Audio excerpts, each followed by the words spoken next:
money. And so she gives me the money and says, so what are you doing this summer?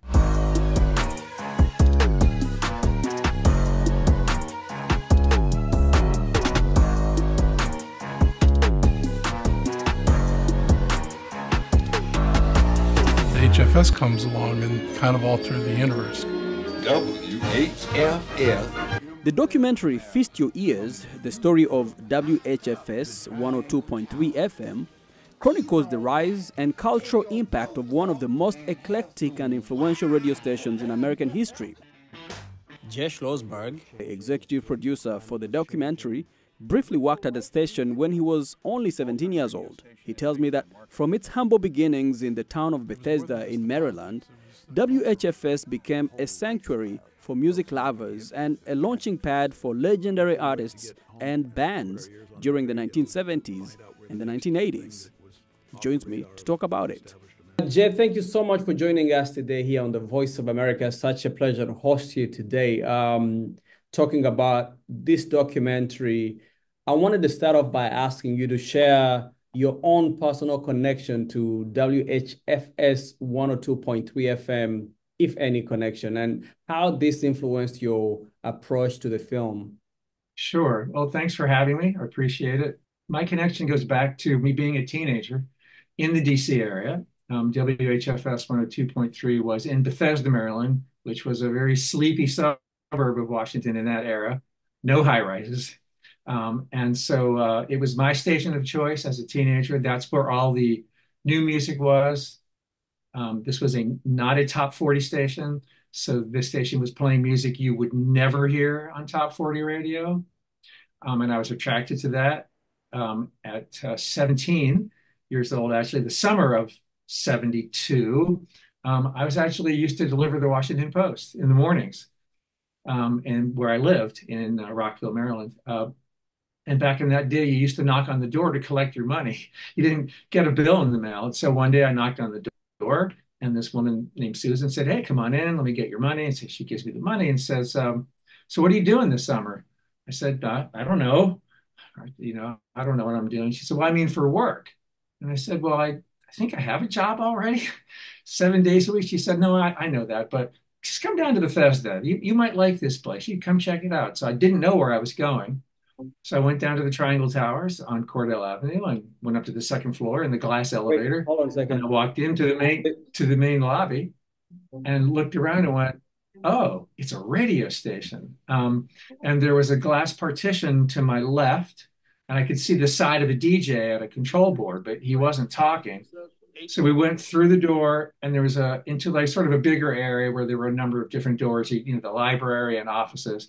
And I turned around and looked the other way through. So now facing that DJ, there's a door with a glass slot in it, and I could see two people who were facing the DJ through another piece of glass. I said, "Who's that?" And she said, "Oh, that's the DJ Murray the K." And then the person who did the show with him, I can't think of her name right now. And I said, Murray the K?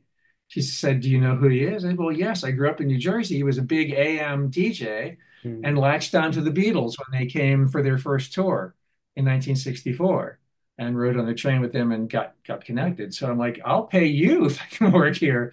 So they hired me. I was just sort of the courier messenger. Hey, do this. Hey, clean that sort of thing. And I didn't last very long, about a month. I was 17. So, but it was a great experience. I met a couple of the DJs and got interested in radio, and that kind of just sort of set me off to college the next semester. I had one elective, and I took radio production. So I kind of learned a little bit about that, and then I kind of went off into being a musician.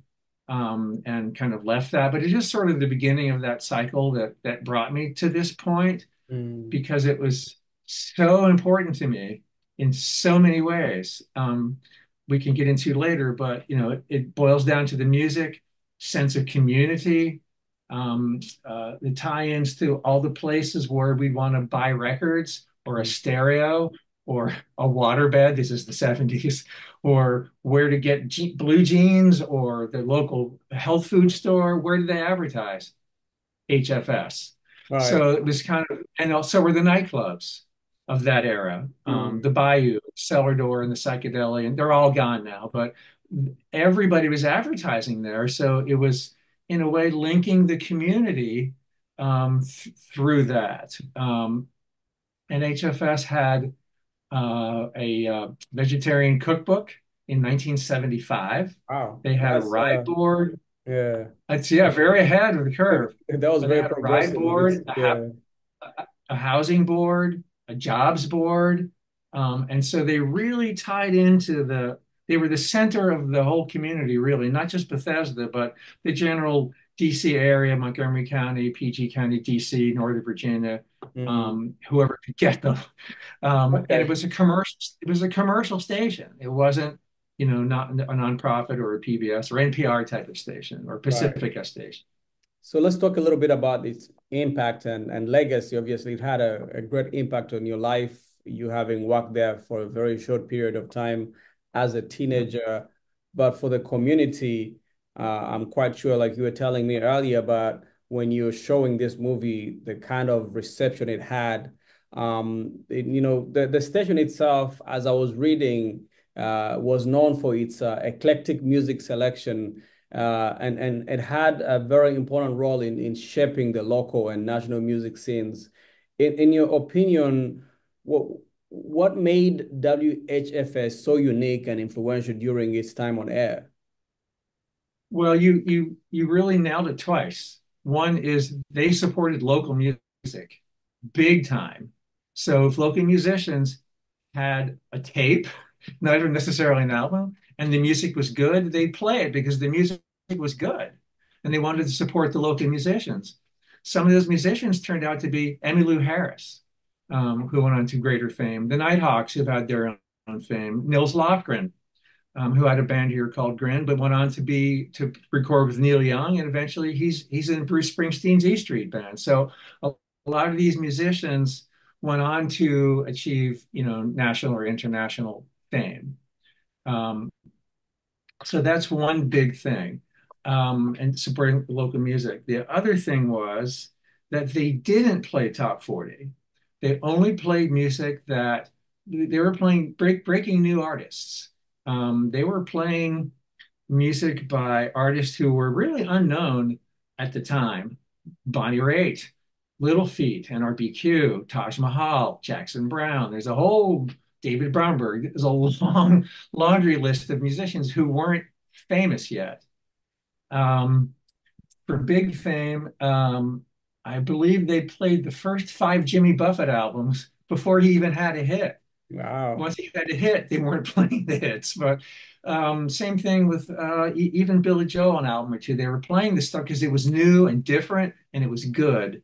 And that's why they played it. And there was Mm. no corporate control. The people that own the radio station did not have a playlist. It did not force them to play any songs ever. They were able to play what they wanted when they wanted, pretty much for But they whatever were reason they wanted. intentional in selecting artists that were kind of on a come up, that were less known. Absolutely. Right. I mean, So they didn't. what would you say was the most surprising or interesting discovery that you made during your research for this documentary? Wow. I can tell you one or two. I can't say which one was the most. Mm. Um, Someone who joined the station about 5 years after its inception in late 66, Jake Einstein. Two of his sons were DJs on the station, Damien and David. Um, he joined the station, I believe, late 66. There's no date for that, as a salesman. And he got a little part of the station at that point. But he became, with help from other employees there, Patty Ebert, who eventually married her son Damien, and others. He really did a great job integrating the station into the community by pursuing the businesses. I think that's one strong suit. Getting those record stores and stereo stores and to advertise there and to then integrate with the nightclubs, the record labels who were showing up every week with new records. So he did a great job that way. And I admire him for him having the foresight to do that. There were other stations around the country doing the same thing in that era, most of them by 70 or 71 had either been bought and had the format corporatized or changed completely. Some went a little bit longer, but HFS is one of the very few stations that maintain their independence from any kind of large corporation. In fact, all the way till the summer of 1983. It's pretty spectacular. That was a very rare occurrence.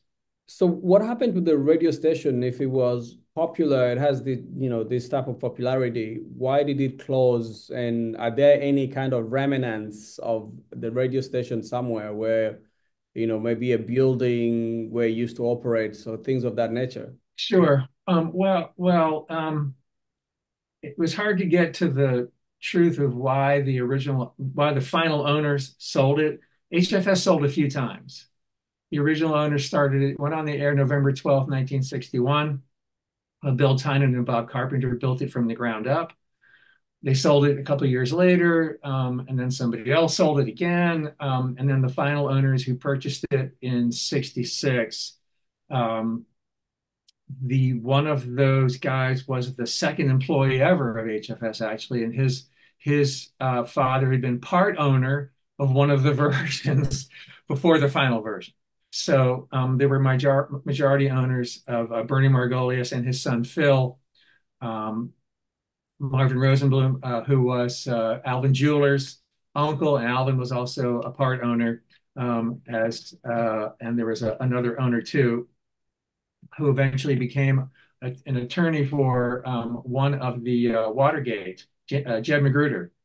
So these owners at that, they built it up. They paid, I think, $160,000 for it in 1966. And I guess they just wanted to cash out. They built a really successful thing. And we do address that in the film, by the way. And they were ready to cash out, Mm. as people do. And so when they sold the station, it was, I believe, 2.1 or 2.3 million that they sold it for. And so one of those owners that I mentioned earlier, Jay Geinstein, took his share and bought two stations in Annapolis, a WNAV AM and WLOM FM. And some of the DJs followed him, and about 4 months later or so, they launched WLOM 99.1. Shortly after that, the FCC granted Jake the WHFS call letter, so it lived again with a number of those DJs doing pretty much the same thing. Mm. I don't know if I wasn't really tied into that part of the story. We don't really address that very much. We just mention at the end that this is what happened.